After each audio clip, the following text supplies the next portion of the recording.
නාංගි නාංගි ඊට බං මේ කඩාගෙන ඉඳගෙන දුවන්නේ මෙන්න මේ කොල්ලව ඉස්කෝලේට දාන්නක්කේ මිස් කෝලේ දාන්න මේ බලාබන්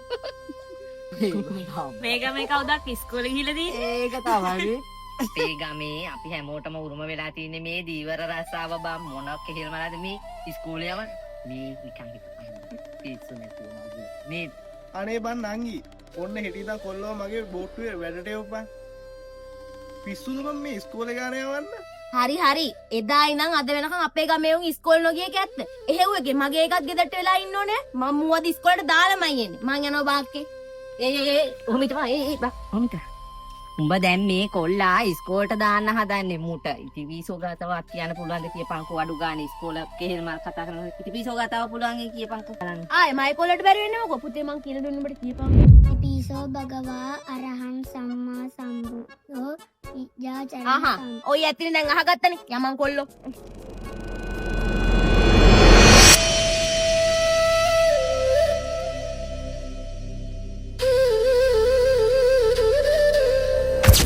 මුසමනාගේ මොකද බං යන්නේ මේ අයියේ කොල්ලව ඉස්කෝලේට දාන්න කියලා ඉස්කෝලට දාන්න යකෝ මගේ කාලේ මං ඇහුවමයි මේ අපේ ගමේ එකෙක් මේ ඉස්කෝලේ දාන්න අරන් යනවායි කියලා ඈ බං ඔබට තේරෙන්නේ නැද්ද යකෝ ඉස්කෝලේ ඉගෙනගෙන කවුද බං රස්සාවල් කරලා මේ හරියමං මේ මුදලක් ඉතුරු කරගත්තේ එදා ඉඳන් අපේ ගමේ මිනිස්සු ඉගෙන ගත්තේ නැති එක ඇත්ත අයියේ ඒ උන්ට කරගන්න බැරි වෙච්ච එක තමයි මම මගේ කොල්ලේ වල කරන්න හදන්නේ යකෝ නංගි මේක හපන් ඔය ඉස්කෝලේ ගිහිල්ලා ඉගෙනගෙන එක එක රස්සාවල් වලට ගිහිල්ලා කීයක් හරි හොයා ගන්නවා වගේද කියලා බලපන් මේ වගේ බෝට්ටුවක් ගිහිල්ලා මුහුදේ එතනින් හම්බ කරන රස්සාවෙන් හම්බ කරන සල්ලි ටික ඒ වගේ මුදලක් හොයන්න පුළුවන්ද බලලා නිකන් මෝඩ වෙන්න එපා බං මට කමක් නෑ අයියේ මොන වුණත් මං අද මගේ කොල්ලව ඉස්කෝලේට දානවම තමයි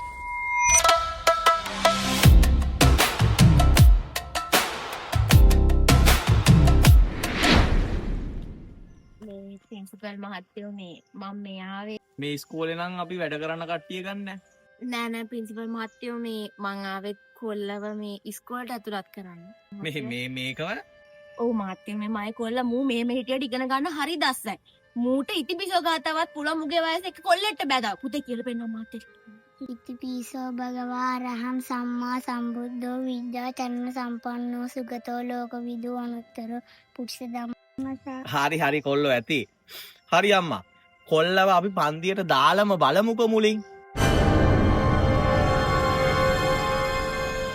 බලමයි හරි පාඩි දැන් ළමයි බලන්න ඔයාලගේ 3 වසර පන්තියේ කිසිම ළමයට තාම බෑ ඉතිපිසෝ ගාතාව කියන්න හැබැයි මේ දෙඩි පිටිය ගමේ ඉඳන් ඇවිල්ලා මේ ළමයි ඉතිපිසෝ ගාතාවක් කියනෝනේ මේ ගමේ කිසිම ළමෙක් අද වෙනකන් ඉගෙනගෙන නැහැ ලොකු අයියලා අක්කලා අම්මලා තාත්තලා කවුරුත් ඉගෙනගෙන නැහැ. නමුත් බලනොත් තම්සෙල කිසිම කෙනෙක්ට බැරුණාට මේ කොල්ල ඉතිපිසෝ ගාතාව කියනෝනේ ලස්සනට. කොල්ල කියමුකෝ.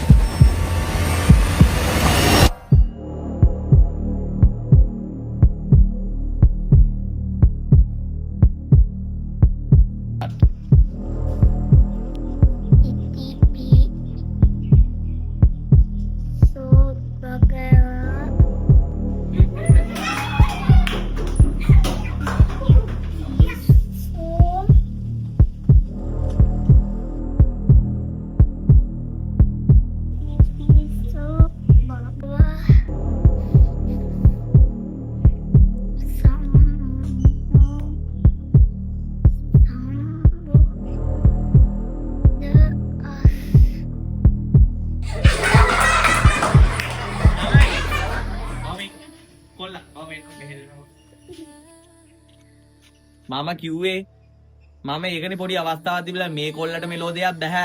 ওই ගමේ ඉගෙන ගන්න බැරි මිනිස්සු ඉන්න එකේ මේ කොල්ල ඉගෙන ගන්නීවිද? මුලින් තේරුම් ගන්න අම්මා ඔයාලා ඉන්න තැන කොතනද කියලා.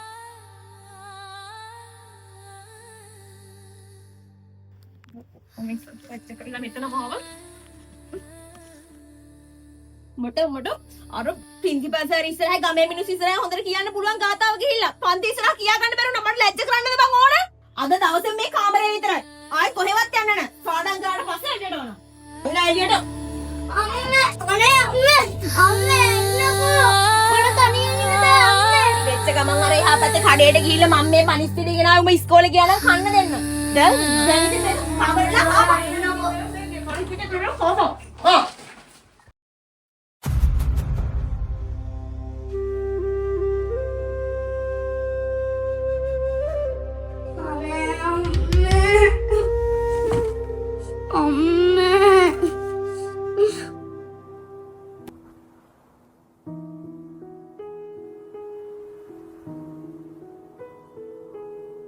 වැටෙන හැම අවස්ථාවෙම ආය නැගිටින්න. ඒකෙන් තමයි ඔයාගේ ශක්තිය පේන්නේ. වැටෙනවා කියලා අසාර්ථක වීම නොවේ. ඒක තවත් උත්සාහයක් ගන්න අවස්ථාවක් විතරයි. දක්ෂයෝ වෙන්න පාර තියෙන්නේ වැටි වැටි නැගිටින්න ගමනේ. වැටි වැටි නැගිටින ගමනේ. වැටි වැටි නැගිටින ගමනේ. වැටි වැටි නැගිටින ගමනේ. වැටි වැටි නැගිටින ගමනේ. වැටි වැටි නැගිටින ගමනේ. ඉතිපිසෝ භගවාරහං සම්මා සම්බුද්ධෝ විද්‍යාචර්ණ සම්පන්නෝ සුගතෝ ලෝකවිදු අනුත්තර ධම්මසාත්‍ය සත්තා දේව මනුස්සානම් බුද්ධෝ භගවාති. ඉතිපිසෝ භගවාරහං සම්මා සම්බුද්ධෝ විද්‍යාචර්ණ සම්පන්නෝ ලෝකවිදු අනුත්තර පුරුෂ ධම්මසාත්‍ය සත්තා දේව මනුස්සානම් බුද්ධෝ භගවාති.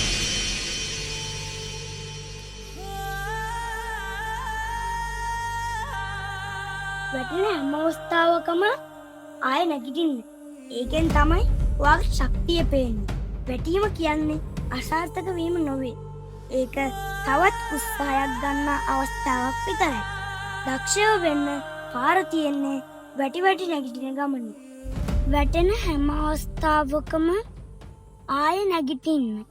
ඒකෙන් තමයි ඔයාගේ ශක්තිය පේන්නේ. වැටීම කියන්නේ අසාර්ථක වීම නොවේ. ඒ තවත් උත්සාහයක් ගන්න අවස්ථාවක් විතරයි.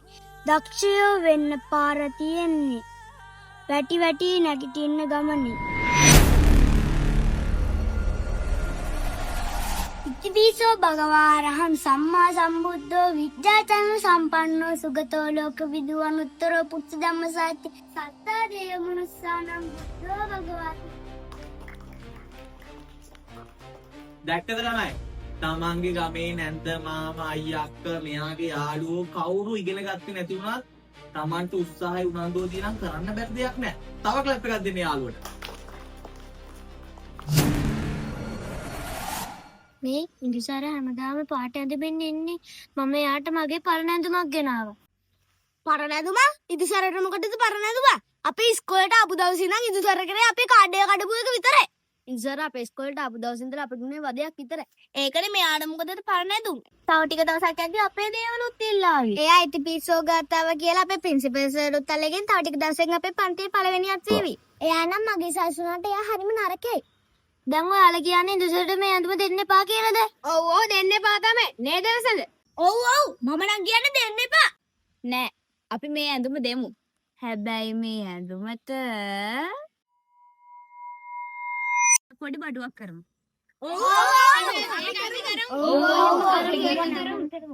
මම දන්නවා මේ ඇඳුමට කරන්න හොඳම වැඩ. තිවෙන්නේ දුවල ගිහලා කතුරක් ගේන්න.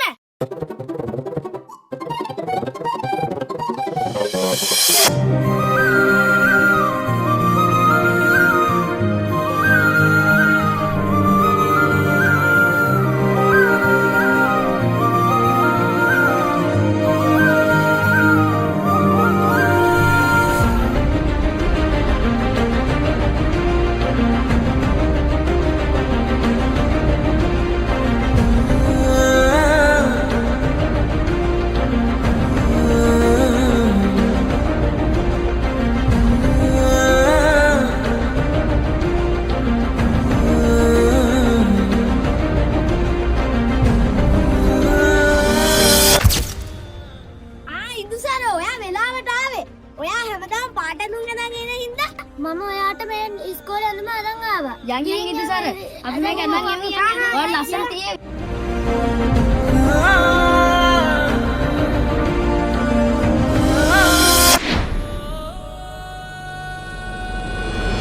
අනේ ඉදිසර ඔයා ඔය ඇඳුමට නම් හරිම ලස්සනයි. අපි ඉතින් ඔයාලා හැමදාම දැක්ක පාට ඇඳුම එන්නේ. අනේ ඉදිසර වාට බැලුවා රවුමක් කියලා ලස්සනට පෙන්නන්න. රවුමක් නෙමෙයි අනේ මෙතන වටයක්ම කැරකෙවිලා පෙන්නන්නකෝ.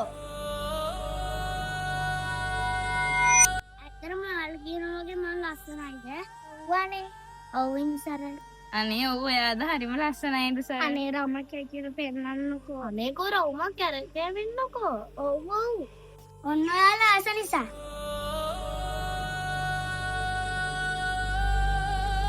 ඔන්න ඔයා ආස නිසා.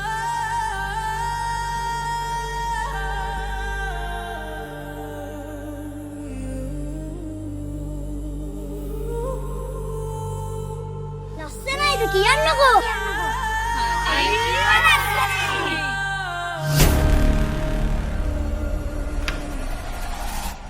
දැන් ඔයා සතුටුයිද?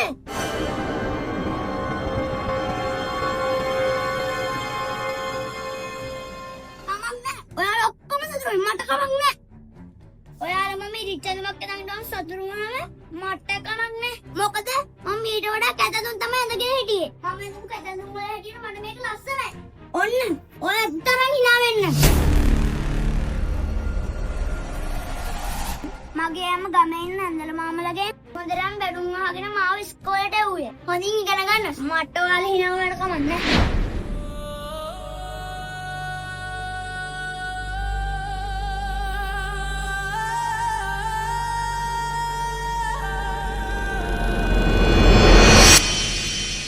එහෙනම් මගේ පුතා අද ඉස්කෝලේ ගිහිල්ලා හොඳට විභාගෙ ලියලා එන්න ඕන හොඳේ. මොකද දන්නවද? ප්‍රින්සිපල් මහත්තයා උඹට ඔය පාට ඇඳුම් අඳන් අවුරුදු 3ක් ඉස්කෝලේ යන දුන්නේ උඹ හරි මේ ගම වෙනස් කරයි කියලා. තේරුණාද? පුතා කොහොම හරි හොඳට විභාගෙ ලියලා හොඳට පාස් වෙන්න ඕන. ඔය ඉන්නේ යාළුවෙක්ගෙන් පෑනක් පැන්සලක් කොලයක් ඉල්ලගෙන පුතා වෙනද වගේම විභාගෙ හොඳට ලියලා එන්න ඕන. හොඳේ පුතේ? හරි බුදු සරණයි මගේ පුතාට.